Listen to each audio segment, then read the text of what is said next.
Assalamualaikum warahmatullahi wabarakatuh. Assalamualaikum. Bismillahirrahmanirrahim. Alhamdulillah wassalatu wassalamu ala Rasulillah wa ala alihi wa sahbihi ajma'in. Rabbi shrah li sadri wa yassir li amri wa hlul 'uqdatan min lisani yafqahu qawli, amma ba'du. Muslimin dan muslimat yang dirahmati Allah Subhanahu wa taala sekalian. Alhamdulillah, syukur pada Allah Subhanahu wa taala. Selawat serta salam atas Nabi junjungan kita Nabi Muhammad sallallahu alaihi wasallam. Juga atas ahli keluarga baginda, para sahabatnya, para pengikutnya sehinggalah ke hari kiamat. Alhamdulillah, pada pagi ini Allah Subhanahu wa taala masih menganugerahkan kepada kita kenikmatan yang banyak, yang sewajibnya dan seharusnya kita syukuri nikmat itu dan menjadikan kita hamba yang taat kepada Allah. Kerana kita diberi kesempatan masa, kesihatan tubuh badan, keamanan dalam negara, nikmat panca indera, boleh makan, boleh minum, ada tempat tinggal.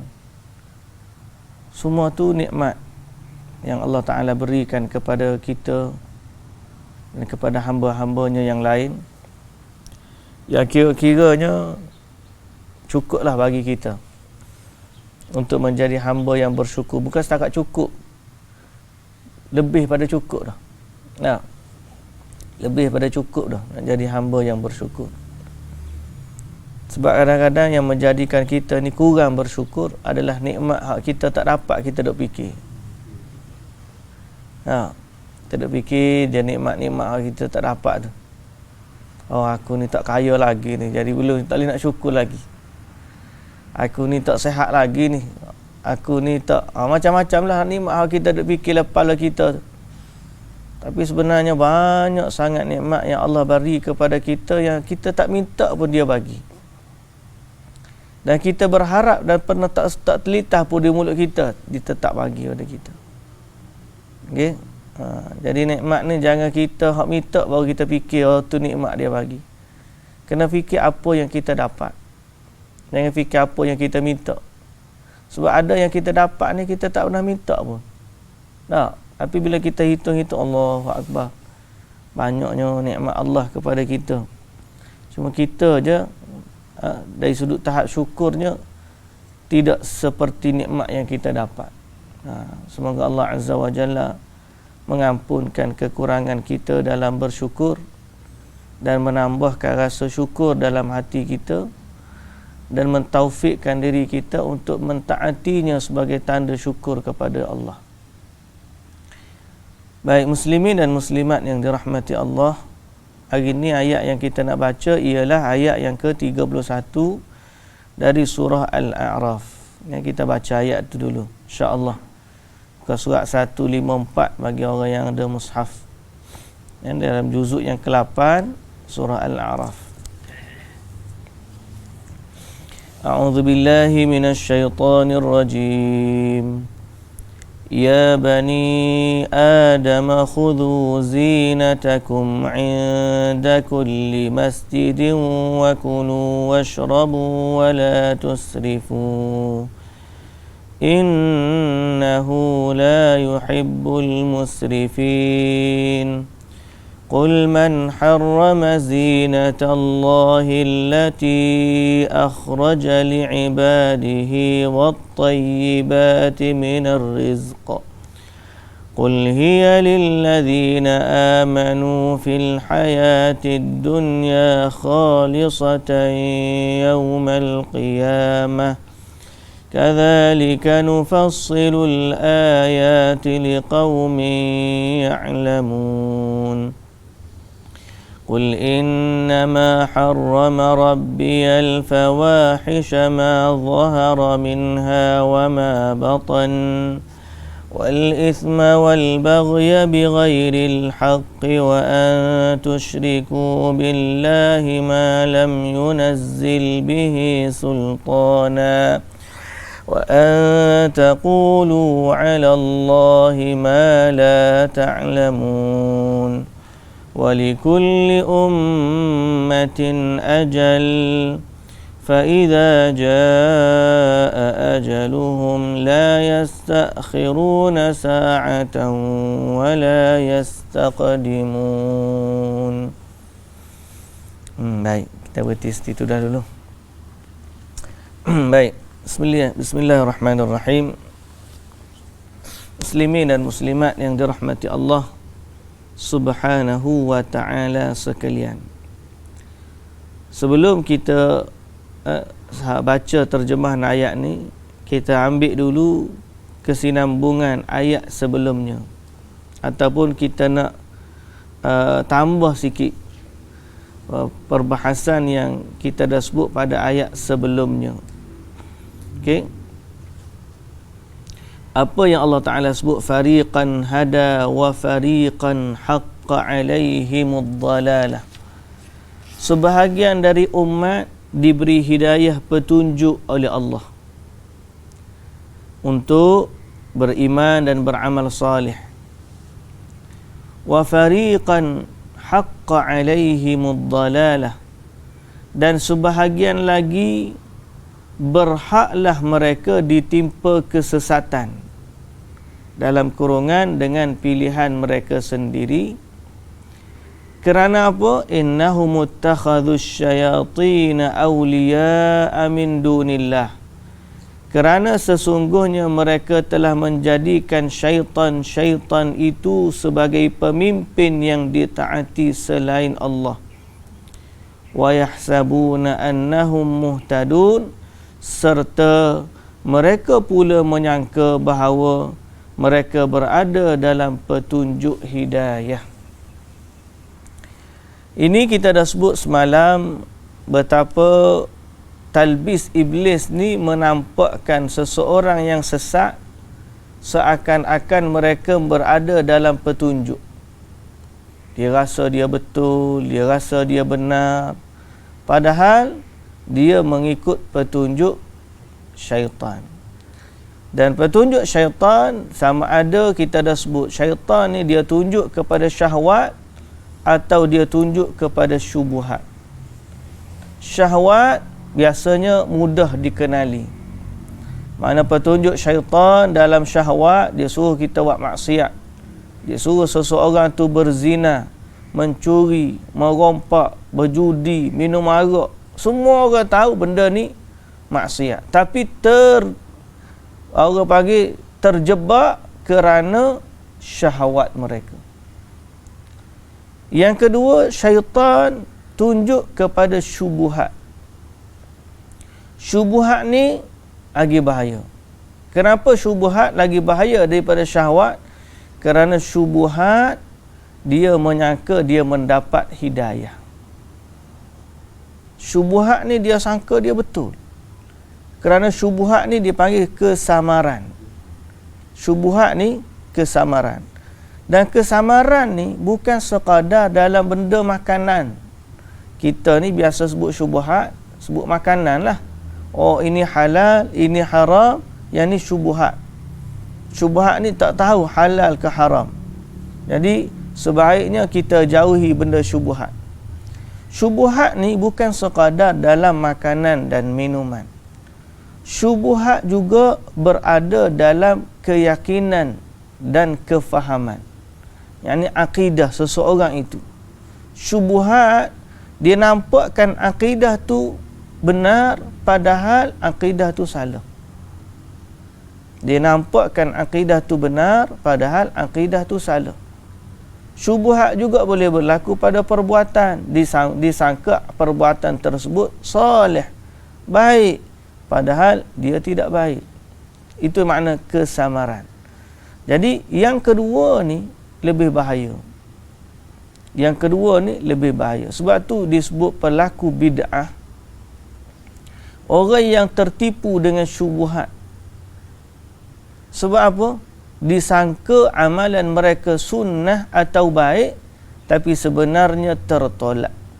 Amalan tersebut tertolak. Jadi ramai orang yang apa panggil payah nak keluar, nak lari daripada syubhat. Tidak seperti mana syahwat. Kalau syahwat ni kita tegur, dia kata okey, sorry lah, minta maaf lah. Sebab apa? Sebab dia tahu dia salah. Tapi kalau orang syubhat ni, bila kita tegur, dia marah kat kita balik. Kalau kita tengok orang buat maksiat, orang berjudi ke berzina ke, kalau tiba-tiba kata jangan berjudi, jangan berzina, dia tahu dia salah. Cuma kalau dia marah pun, dia marah disebabkan kesombongan dia. Adapun syubhat, dia marah ke kita balik dan dia sangka dia benar. Itu bahaya syubhat. Pelaku bid'ah biasanya begitu. Semalam hari Ashura, macam-macam kita tengok perbahasan dekat Facebook berkaitan dengan amalan-amalan hari Ashura. Alhamdulillah lah, kita hak sunnahnya puasa je. Tapi macam-macam orang kata, sampailah ada yang kata baca surah Al-Ikhlas 1000 kali. 1000 kali pada hari Ashura. Jadi ramailah yang defend. Para asatidah pun bagi tahu yang ni sebenarnya tak ada dalam hadis. Bahawa hari Ashura sunat baca 1000 kali surah Al-Ikhlas. Jadi dia duk defend, duk pertahan tu. Rupa-rupanya riwayat yang ada kembali kepada kitab Syiah. Amalan orang-orang Syiah. Yang mana mereka ni tidak berpegang kepada sunnah sebagaimana sunnah kita. Dia ada hadis dia. Dia tak pakai hadis kita ni. Jadi nak tahan tu, nak kata benda ni tak ada, Allahu Akbar. Payah, susah. Sebab apa? Sebab dia dah tahan benda ni baik. Benda ni bagus. Hak bagi tahu tu pula tok guru dia, hak dia hormati oleh dia. Jadi payahlah kita nak tegur. Padahal Qul hatu burhanakum in kuntum sadiqin. Mudah, simple je. Kalau betul dia amalan yang baik, maka datangkanlah dalil daripada Quran, dalil daripada sunnah yang tunjuk Nabi buat benda tu. Yang bagi tahu sahabat dengar daripada Nabi bahawa Nabi perintahkan perkara tersebut. Sallallahu alaihi wasallam. Jadi sebab tu bab syubhat ni bahaya. Kita berlindunglah dengan Allah Azza wa Jalla daripada kesamaran dalam agama. Sebab tu Allah bila nak bagi kebaikan, man yuridillahu bihi khairan yufaqihu fid din. Kalau dia nak bagi kebaikan, dia akan bagi kefahaman dalam agama. Jadi sebenarnya kita ni kalau faham dalam bab agama, inilah kekayaan kita. Inilah kebaikan yang Allah bagi. Lebih bernilai daripada harta-harta yang lain. Dunia ni sibuk. Dunia ni orang panggil nikmatnya sementara. Dunia ni berakhir dengan sia-sia. Tapi selama hidup tu adalah kenikmatan. Cuma sifat dia sementara. Kalau kita gunakan kesempatan yang sementara ni untuk meraih kebahagiaan yang abadi, itulah sebaik-baiknya. Jadi nak meraih kebaikan abadi itu tidak lain dan tidak bukan jalan ni jalan agama. Jadi bila Allah bagi kepada kita agama dan kefahaman dalam beragama, yang itulah nikmat yang baik. Jadi pujilah Allah Subhanahu Wa Taala. Cumanya dalam kita mendapat hidayah petunjuk, kita juga kena berhati-hati agar tidak menjadikan petunjuk tu sekadar lalu saja dalam hidup kita. Apa maksud lalu saja? Benda yang kita dah tahu, kita buat macam kita tak tahu. Allahul Musta'an. Takut bila kecek gitu. Maknanya apa? Bila kita dah tahu, kita ni ada hujah dah ke atas kita. Sehingga siapa dia yang tahu tiba-tiba dia tetap buat maksiat, maka besarlah kemurkaan Allah ke atasnya berbanding orang yang tidak tahu. Betul tak? Ayat yang kita baca tu, sebab saya nak ulang tu, ayat yang kita baca, fariqan hada wa fariqan haqqa alaihimud dalalah, satu kumpulan diberi petunjuk, satu kumpulan berhak ditimpa kesesatan. Berhak ditimpa kesesatan. Innahum muttakhadhu syayatina awliya, mereka ni menjadikan syaitan sebagai pemimpin, wa yahsabuna annahum muhtadun, dalam keadaan mereka menyangka mereka mendapat petunjuk. Satu syubhat tadi saya dah sebut. Dalam tafsir juga disebut, okay?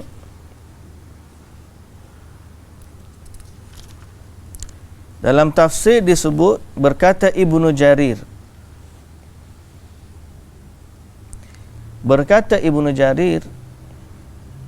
rahimahullah, wa hadha abyanud dilalah ala khata'i man za'ama anna Allah la yu'adzibu ahadan ala ma'siyatin rakibaha. Ini adalah sejelas-jelas dalil yang menunjukkan bahawa salah dan silap siapa yang menyangka atau mendakwa bahawa Allah tidak mengazab orang yang melakukan maksiat. Apa maksud dia? Au dalalatin i'taqadaha, ataupun kesesatan yang dia iktiqadkan. Okey? Illa an ya'tiyaha ba'da ilmin minhu bisawabi wajhiha fayarkabuha inadan minhu li rabbih, kecuali apabila dia mendatangi maksiat tersebut setelah daripada dia tahu. Tiba-tiba dia buat juga kerana sombong dan degil dengan Tuhan. Sebab apa? Dalam ayat ni Allah Ta'ala sebut fariqan hada, ada dua kumpulan. Satu kumpulan dapat petunjuk, satu kumpulan sesat. Tapi apabila mereka menjadikan syaitan sebagai pemimpin, maka mereka diazab. Apabila Allah Ta'ala sebut dua, satu dapat hidayah, satu hak sesat. Hak sesat ni confirm dah.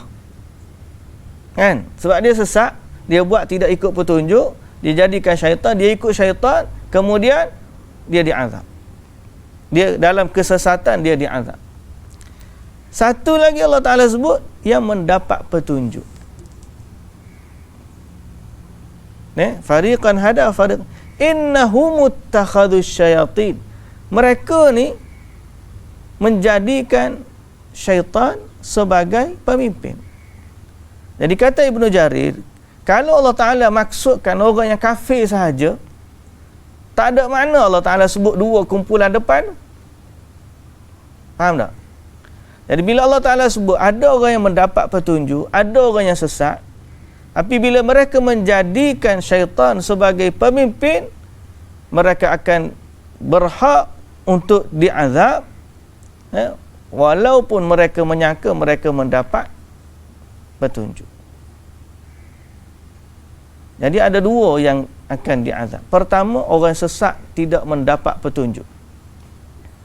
Yang kedua, orang yang mendapat petunjuk tetapi degil dalam kemaksiatan. Allahul musta'an.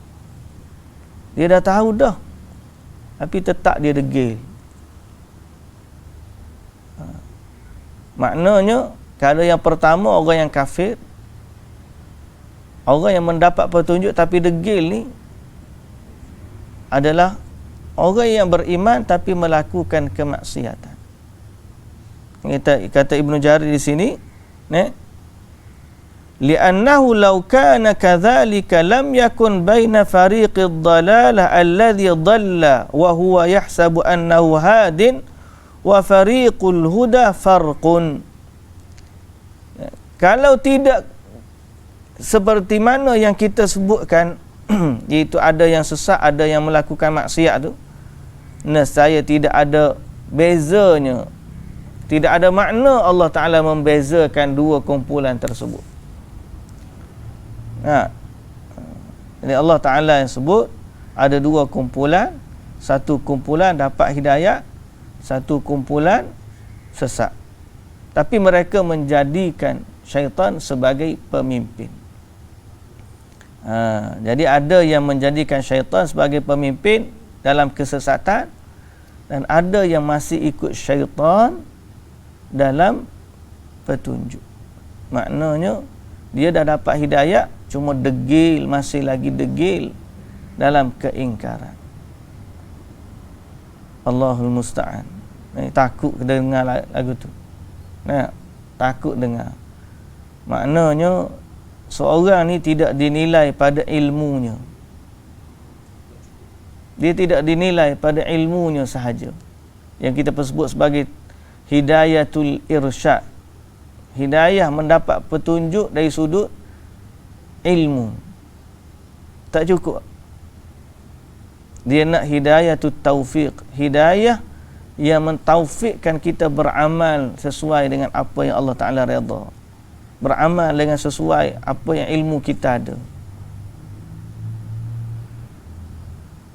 Allahul Musta'an. Berat tu, berat. Berat.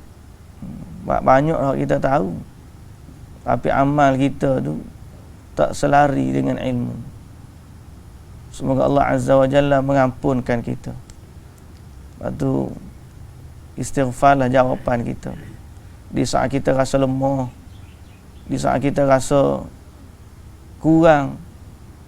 Istighfarlah. Ada orang kena istighfar disebabkan maksiat, tapi ada juga istighfar kerana ketaatan yang tidak cukup. Pasal apa? Bila kita kata tak cukup, sebab tak seimbang dengan hidayah. Tahu banyak, amal tak. Jadi tak seimbang tu, kita istighfar kepada Allah. Semoga Allah Azza wa Jalla mengampunkan kekurangan, taksir daripada kita. Allahumma a'inna ala zikrika wa syukrika wa husni ibadatik.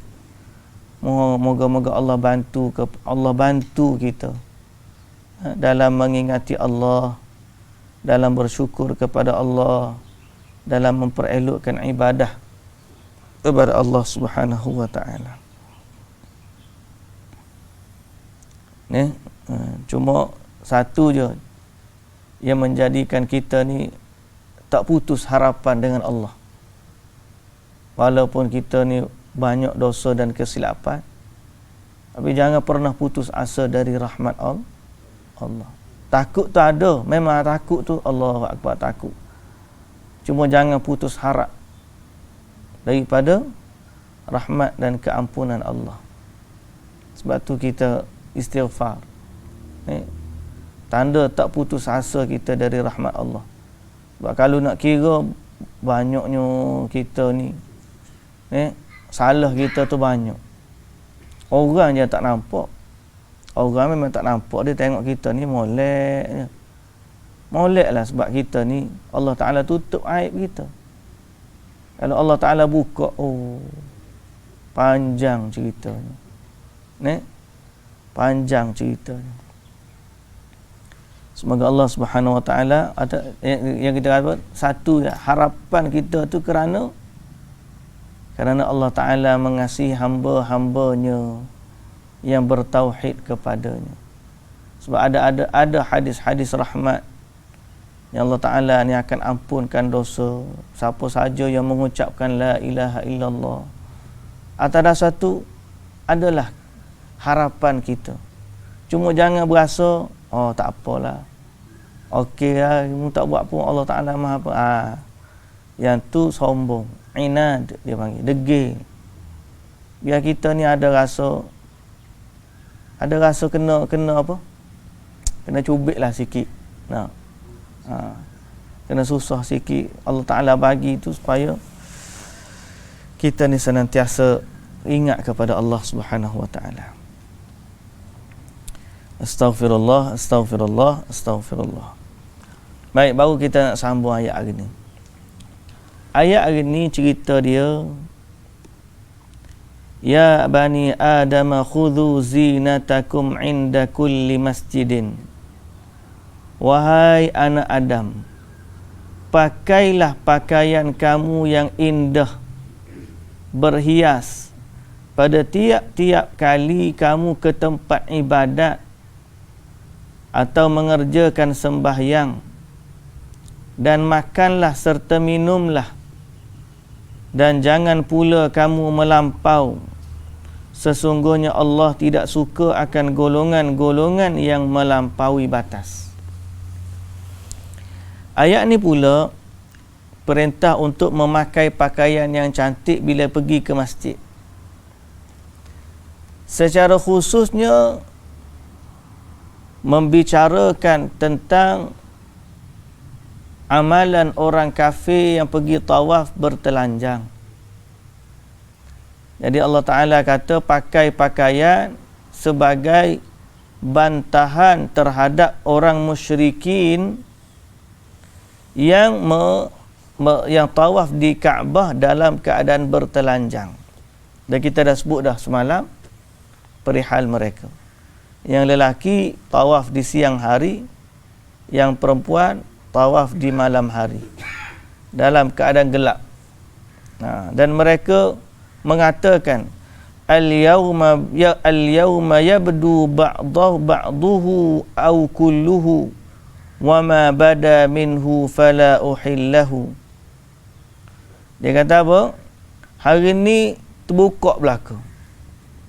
Orang perempuan tu kata, hari ni al-yawma yabdu, hari ni terbuka, hari ni nampak, ba'duhu aw kulluhu, sebahagian atau semua.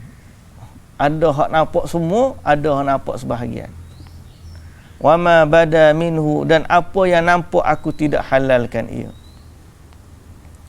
Dia bersyair begitu. Tapi nak sebutnya beratlah dia orang ni. Tawaf di Kaabah dalam keadaan bertelanjang. Jahiliyah kan?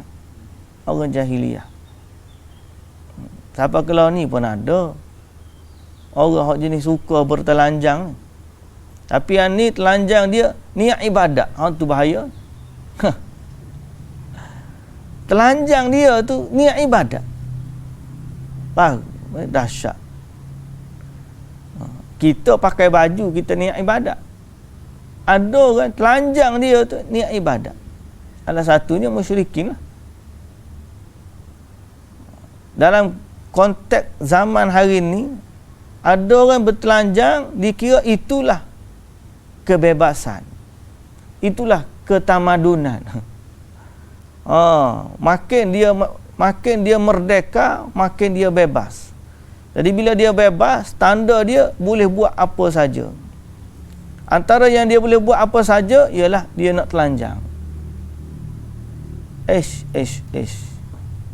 Manusia ni berat. Jadi Allah Ta'ala tak suka begitu. Allah Ta'ala dia suka kepada keindahan dan kecantikan. Allah suka kepada orang menyembahnya dalam pakaian yang baik. Jadi Allah Ta'ala kata, wahai Bani Adam, waktu kamu nak pergi masjid atau nak pergi sembah Allah, pakailah pakaian yang baik. Pakailah pakaian yang baik. Fa'amarahumullahu bizinah. Kata Ibnu Abbas, lalu Allah memerintahkan mereka memakai perhiasan. Wazinah, dan perhiasan yang dimaksudkan ialah apa maksud? Pakailah perhiasan. Yang dimaksudkan perhiasan ialah ma yuwari as-saw'ah wa ma siwa dhalik min jayyidil bazzi wal mata', apa yang menutupi aurat. Itu maksud perhiasan. Perhiasan kita ni apa yang boleh menutup aurat kita, itulah perhiasan. Jadi kalau nak pergi semayang tutup aurat, tu perhiasan lah, pakai dah tu. Lepas tu kata tutup aurat ni biar sempurna lah, biar sempurna dalam bab solat ni.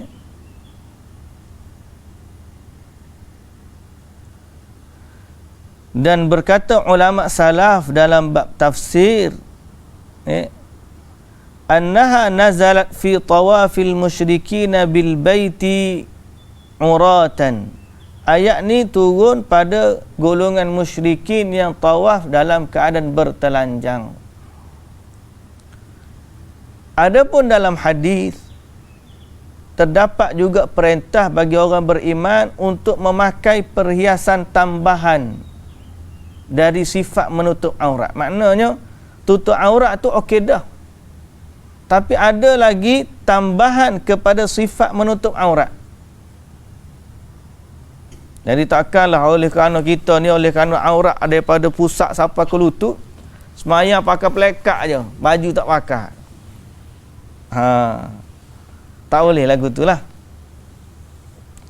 Dalam hadis, wa ma warada fi ma'naha minas sunnah yustahabbu tajammulu 'inda shalah. Diambil juga daripada ayat ini kefahaman berdasarkan hadis-hadis yang ada, ialah berhias diri untuk salat dengan aksesori tambahan. Aksesori tambahan. Apa yang disebut aksesori tambahan? Wala siyama yaumal jumu'ati wa yaumal id. Lebih-lebih lagi pada hari Jumaat hari ni dan juga hari raya. Itu aksesori tambahan. Lebih-lebih lagi. Kalau hari lain pun kena ada aksesori. Hari Jumaat tambah lagi aksesori. Apa dia? Minat watibi, dan juga berwangi-wangi. Wangi-wangi itu termasuk daripada perhiasan. Bila kita nak semayang, wangi. Nah, betul, boleh semayang walau kita tak wangi pun, tapi kalau wangi lagi baik. Tak ada kita kata dalam syarat semayang tu kena wangi, jadi orang busuk tak boleh semayang. Tak ada. Kalau dia ni bekerja peluh gapo kat tempat kerja, nak sambung kerja dah, dia boleh semayang pasal itu keadaan dia. Tapi bila dia dah balik, sucikan diri dan sebagainya, bersihkan diri, tukar baju berwangi-wangian, itu lebih baik. Ya. Waktu orang dulu ada pakaian, dia pakaian solat lain, ya. Pakaian biasa, pakaian lain, dan ada juga pakaian hari-hari kebesaran. Termasuk juga perhiasan ialah as-siwak, gosok gigi. Waktu Nabi SAW kata, laula an asyuqqa ala ummati la amartuhum bis-siwak. Kalaulah tidak kerana memberatkan umatku, nescaya aku akan suruh mereka bersiwak setiap kali solat. Jadi ada perhiasan pakaian, perhiasan pada wangi-wangian, perhiasan pada kebersihan. Okay? Malah ada sifat-sifat juga yang Nabi suka pakaian lebih daripada yang lain. Seperti mana yang dalam hadis riwayat Imam Ahmad, kata Rasulullah sallallahu alaihi wasallam, ilbasu min thiyabikumul bayad. Pakailah dari pakaian kamu yang berwarna putih. Nabi suka pakai putih. Fa innahu min khairi thiyabikum, kerana dia sebaik-baik dari sebaik-baik pakaian kamu. Wa kaffinu fiha mautakum, dan kafanlah dengannya orang-orang mati di kalangan kamu. Yang ni perintah pakai baju putih ni dikhususkan ataupun diutamakan kepada lelaki. Adapun wanita, kenapa disebut pakaian tidak disebut pakaian hitam, pakaian putih ataupun ramai yang pakai pakaian hitam? Kerana pada pakaian hitam itu lebih menutup aurat. Sebab para wanita ni, dia mana yang lebih tutup aurat dia, itu lebih aula. Okey. Baik, kemudian pakaian bagi lelaki, pakai baju putih. Sembahyang Jumaat dan sebagainya, pakailah baju putih. Tapi kalau tak mampu, tak ada baju putih, pakailah baju apa pun boleh. Nanti tengok tak ada baju putih, jangan pergi pakai PPE. Sarung PPE. Orang kata apa hari ni ngaji bab pakai baju putih, tak ada baju putih, ada PPE. Hak Allah kat luar tu. Tak apa, pakailah baju mana pun. Yang penting menutup aurat dan ada sifat perias diri. Kalau ada baju putih, itu lebih aula. Kalau pergi sembahyang Jumaat, pakai baju baru, pakai baju cantik, nak pakai minyak wangi, bersugi. Itu semua tu termasuk perhiasan bila kita nak pergi ke masjid. Alhamdulillah. Ni dak masjid comel, orang pergi solat tak comel. Masjid comel dah. Allahu Akbar. Cuma pergi ke masjid tu bagus. Isu dia biasanya ialah waktu solat di rumah. Isu biasa kalau saya lah. Kadang-kadang kita ni bila solat di rumah, pakaian rumah lah. Kalau solat di masjid, kita pakai pakaian comel sikit nak pergi sembahyang di masjid. Jadi bila sembahyang di rumah tu, kita tak pakai comel seperti mana kita nak pergi masjid. Saya lah tu. Ayatnya kadang-kadang lah cabaran tu. Padahal bila kita kira kita pakaian tu untuk solat, untuk ibadat. Jadi sebagaimana kita solat di masjid, kita solat begitulah di rumahnya, sepatutnya gitu. Allahul musta'an. Tu katanya kita ni hidayat banyak tahu dah. Tapi bila nak buat tu, Allahu Akbar. Astaghfirullahalazim. Baju putih ni. Wa inna khaira akhalikumul ithmi, dan sebaik-baik celak ialah celak dengan ismit. Ismit tu batu celak kita tu lah. Maknanya jangan tak payah pensel tu. Jangan pakai pensel kalau kita kat pensel. Tak, celak tu hak ismit tu dipanggil apa? Serbuk celak tu lah. Al-ismit. Fa innahu yajlul basar wa yumbitu sya'r, kerana dia menumbuhkan menjelaskan mata jadi nampak cerah, dan menumbuhkan bulu, maknanya bulu mata tu jadi lebat. Jadi kalau nak bulu mata lebat, pakai celak. Kalau nak mata cerah, pakai celak. Yajlul basar, Nabi kata dah. Tak ada lagi orang kita buat jenis pensel celak dah. Buat macam orang ada buat celak tu tapi guna al-ithmit. Tapi Allah Ta'ala ni dia gitu. Dia tak taufikkan orang untuk buat kerana apa tu? Perhiasan biasa. Dia orang ni kalau kita tengok, kalaulah company make up ni setakat nak buat celak dengan ithmit tu, benda simple, pejam mata. Dengan teknologi kilang yang dia ada, tiba-tiba buat celak sifat. Lalu kita tengok celak ni zaman dulu lagi, celuk-celuk kat atas itu tak. Apa hak je? Pasal apa? Pasal benda ibadat ni dia taufik. Allah Ta'ala tidak mentaufikkan mereka untuk buat sesuatu yang Allah suka. Jadi tak terbuat. Dia pergi buat benda lain. Sama lah juga dalam bab kita kata orang Syiah ni kan. Orang Syiah ni, walaupun mereka mendakwa mereka sayang kepada Rasulullah sallallahu alaihi wasallam, walaupun mereka mendakwa mereka sayang kepada Ahlul Bait, keluarga Rasulullah sallallahu alaihi wasallam, tapi oleh kerana sifat mereka ni mencela isteri Rasulullah sallallahu alaihi wasallam, Aisyah dan Hafsah, Akhir sekali dia tuduh dengan Aisyah berzina. Allah tak mentaufikkan mereka melainkan dengan ibadat-ibadat yang kita tengok merosakkan diri mereka sendiri. Bukan dia tak lewat, boleh ya kata, kenapa disapat? Tapi itulah dia mana? Taufik. Banyak benda-benda yang kalau kita kira orang yang kafir kalau nak buat dia boleh lebih baik daripada kita. Nah, tapi dia tak tertaufik, tak terpandu kepada itu.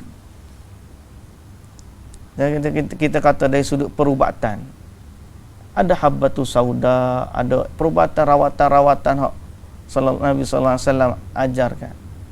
Tapi mereka tak tertaufik untuk tu. Dia guna barang-barang lain dan sebagainya. Ya dah, tapi dalam bab kesihatan tu mungkin kita tak nampak sangatlah. Tak nampak sangat. Mungkin dia buat tapi dalam erti perubatan sahaja. Tapi dia cuma kita kata dalam erti ibadat dia tak tertaufik kepada tu. Bukan dia tak lewat, dia boleh buat. Tapi jalan hidup. Sedangkan alam agama ni, taufik ni bukan sekadar memberi kebaikan akhirat, dia juga memberi kebaikan dunia. Macam ismit tadi. Celak tadi. Kebaikan dia bukan setakat dunia, bukan setakat akhirat kerana sunnah. Malah dia memberi kebaikan di dunia. Tapi ahli makeup tak pakai ismit tu. Hak la ni lah, zaman dulu saya tak tahulah. Takut zaman-zaman dulu dia pakai makeup juga, tak tahulah. Tapi nak sebutnya soal taufik dari Allah Subhanahu wa taala. Baik, cerita orang kafir tak perlu banyak. Cuma kita nak sebut ayat ni menunjukkan pakailah perhiasan bila ke masjid. Terkhusus berkaitan dengan orang yang tawaf di Kaabah dalam keadaan bertelanjang. Ayat ni adalah jawapan bantahan terhadap mereka. Dan kepada orang beriman, ayat ni secara umumnya menyuruh kita memakai perhiasan untuk kita menghadap Allah Subhanahu wa taala. Wa kulu washrabu wa la tusrifu, dan makanlah serta minumlah dan jangan kamu melampaui batas.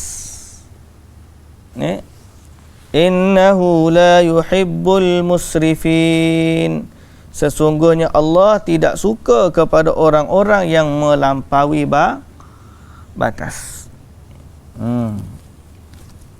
Melampaui batas. Jadi haram tu tak boleh dah, melampau pun tak boleh juga. Disebut dalam ayat ni Allah Ta'ala perintahkan makan dan minum serta jangan membazir, jangan melampau. Wala tusrifu. Apa maksud melampau dalam makan? Membazir dalam makan. Oh, kita nampak membazir ni, oh, kita buang je. Oh, kita nak makan, kita tak nampak melampau. Tak? Biasa kita nampak membazir ni, oh, kita buang. Oh, kita makan, kita tak nampak membazir. Padahal dua-dua tu lebih kurang. Macam mana pula?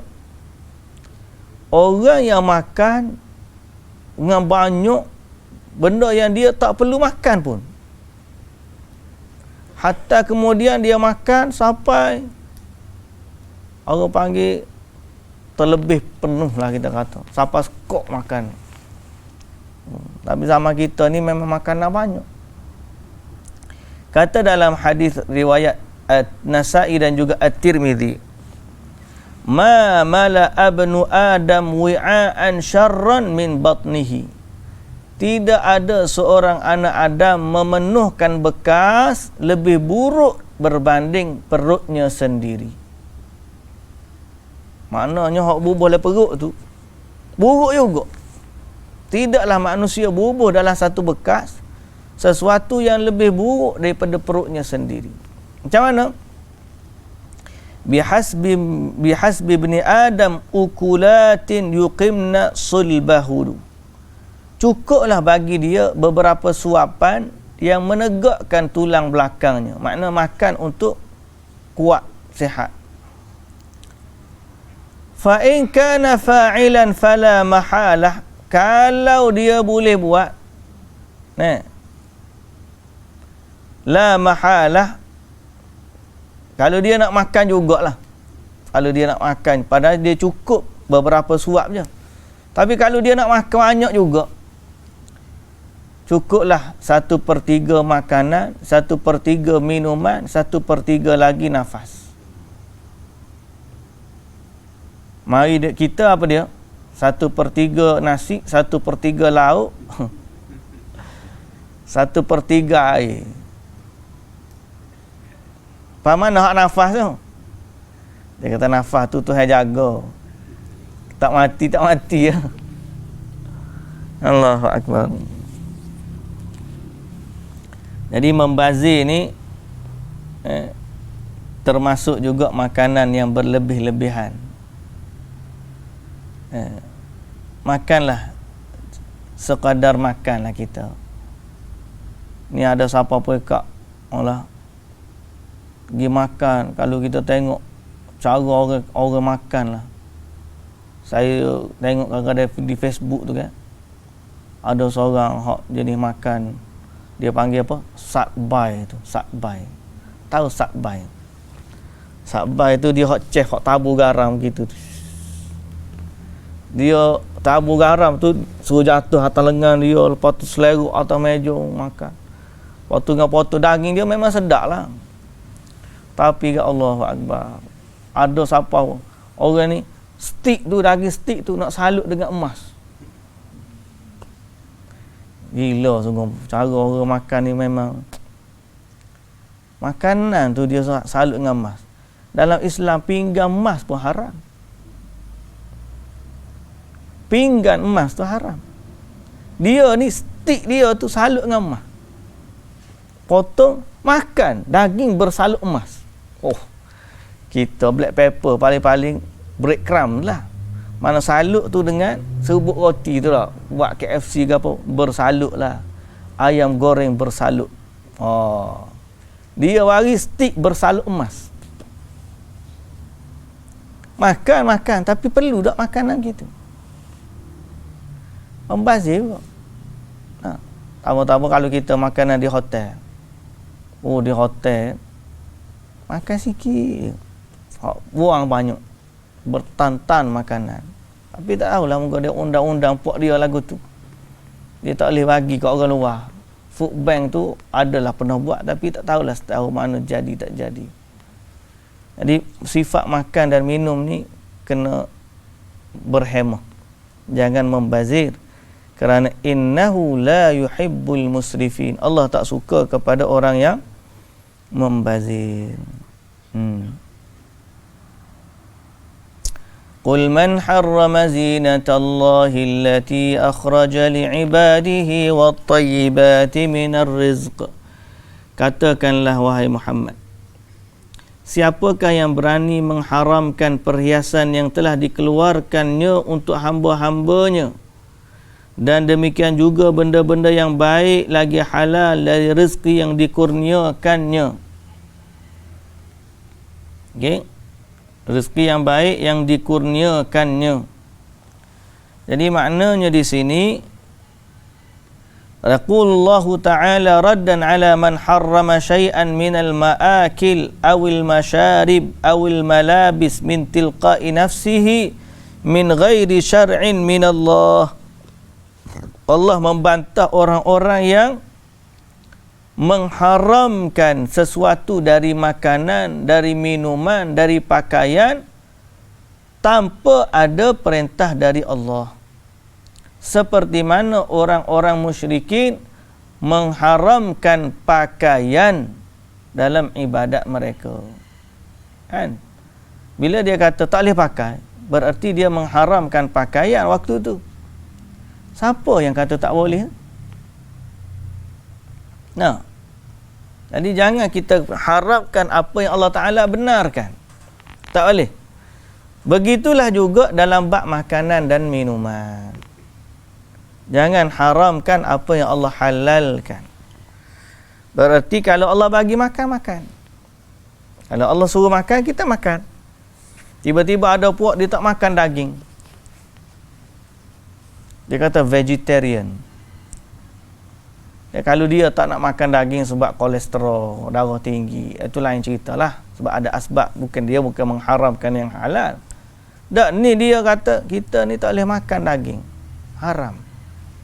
Seperti yang berlaku kepada sebahagian daripada ajaran bukan Islam. Pada dia makan daging ni tak boleh. Nah, kalau dia makan juga berarti dia tidak taat lah. Jadi soalan dia, siapa yang mengharamkan bagi kamu makan daging? Dengan kata zalim lah, begini lah, begitu. Soalnya sekarang, siapa yang mengharamkan makan? Tak ada orang pun mengharamkan.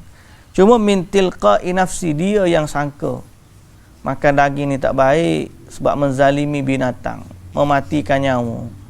Tak nyawa ni sayur pun ada nyawa. Kalau tidak dia tak hidup juga. Dan begitulah pada perkara yang lain. Adanya mereka ni mengharamkan apa yang Allah halalkan, maka Allah Ta'ala kata, ya, Qul man harrama zinatallahi allati akhraja li'ibadihi wat-tayyibati minar rizq. Qul hiya lilladzina amanu.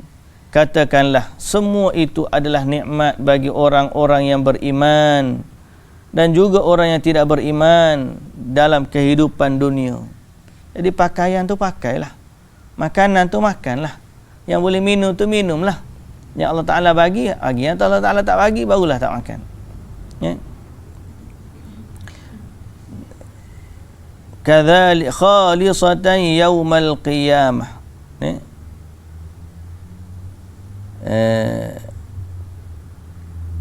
Dan nikmat-nikmat itu pula hanya tertentu bagi orang-orang yang beriman saja pada hari kiamat.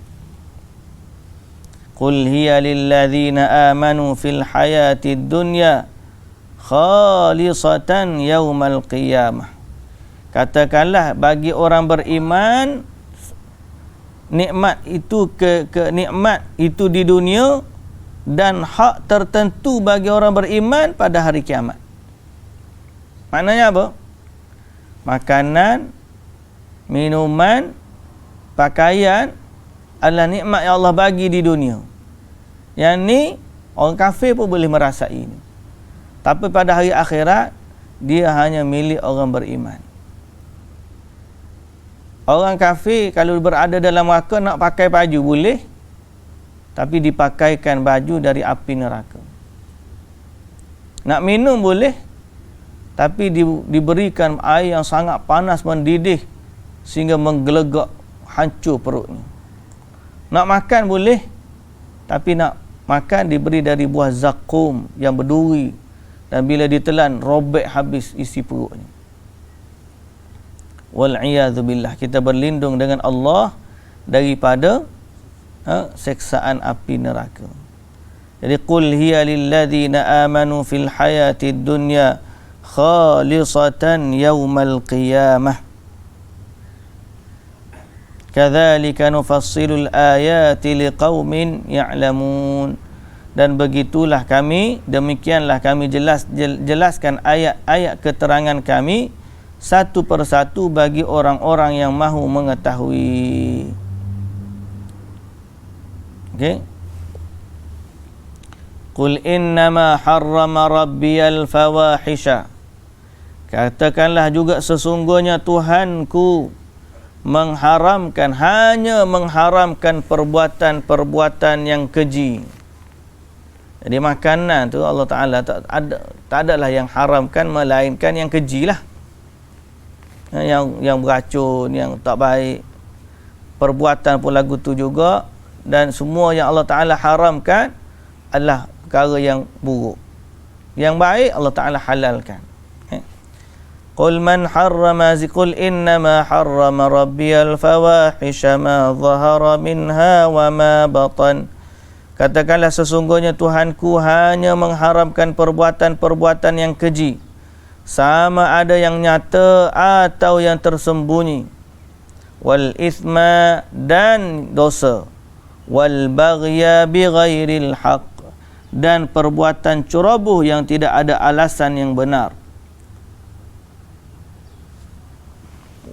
wa an tusyriku billahi ma lam yunazzil bihi sultana, dan Allah haramkan kamu berbuat syirik. Kamu mempersekutukan sesuatu dengan Allah sedang Allah tidak menurunkan sebarang bukti yang membenarkannya, dan diharamkan bagi kamu memperkatakan terhadap Allah sesuatu yang kamu tidak mengetahuinya. Jadi itulah yang Allah Ta'ala haramkan. Jangan tiba-tiba kita mengharamkan sesuatu yang Allah Ta'ala halal. Itu bererti kita telah berkata sesuatu terhadap Allah tanpa ilmu. Okay? Sebab tu hati-hati. Hati-hati dalam nak mensabitkan sesuatu dalam agama kita. Kerana sebagaimana kita sebut semalam, kita bimbang termasuk dari dosa, iaitulah berkata terhadap Allah apa yang kita tak tahu. Baik muslimin dan muslimat yang dirahmati Allah, walikulli ummatin ajal, dan ingatlah bagi setiap umat itu ada ajal. Idza fa idza jaa ajaluhum, apabila datangnya tempuh ajal mereka, maka mereka tidak dapat dikemudiankan walau sesaat. Wala yastaqdimun, begitu juga tidak dapat didahulukan. Jadi ingatlah bahawa kita semua ni ada timeline kita. Seluruh kehidupan kita, nikmat kita yang paling besar ialah masa yang Allah Ta'ala bagi. Sekarang ni berjuta orang, berbilion orang zaman dulu yang dah meninggal, minta dengan Allah untuk mengecapi nikmat yang sedang kita ada ni walau sesaat. Ya Allah, boleh balik dunia saat tak apa dah. Ni kita ni bukan saat ada, banyak masa ada. Tapi gunalah dengan sebaik-baiknya, kerana apabila saatnya tiba, tidak ada yang boleh menangguhnya walau sesaat, dan tidak ada yang boleh mempercepatkannya walau sesaat. Tambah-tambah pula kita berada di zaman kematian tu sangat banyak. Mati je lah ni cerita. Jadi ingat mati. Jangan jadi puak tak ingat mati. Ada je ni tak ingat mati ni. No. Makin tua makin tak ingat. Jangan jadi yang tak ingat mati. Seolah-olah Allahu Akbar, sibuk je dengan urusan dia. Hak tak ingat mati dengan kelalaian tu macam-macam juga. Jadi ingatlah Allah Ta'ala sebut kepada kita tu agar hati kita ni senantiasa lembut, hati kita senantiasa beringat dan mempersiapkan diri menghadapi hari yang ditentukan oleh Allah Subhanahu wa Ta'ala. Baik, wallahu ta'ala alam. Kita berhenti setakat tu dulu. Mudah-mudahan Allah merahmati kita, memberkati kita, mengampuni dosa-dosa kita, menyelamatkan kita daripada azab api neraka, dan seterusnya memasukkan kita ke dalam syurga bersama dengan para hamba-hambanya minan nabiyyin was-siddiqin wasyuhada was-salihin. Subhanakallahumma wa bihamdika asyhadu an la ilaha illa anta astaghfiruka wa atubu ilaik. Assalamualaikum warahmatullahi wabarakatuh.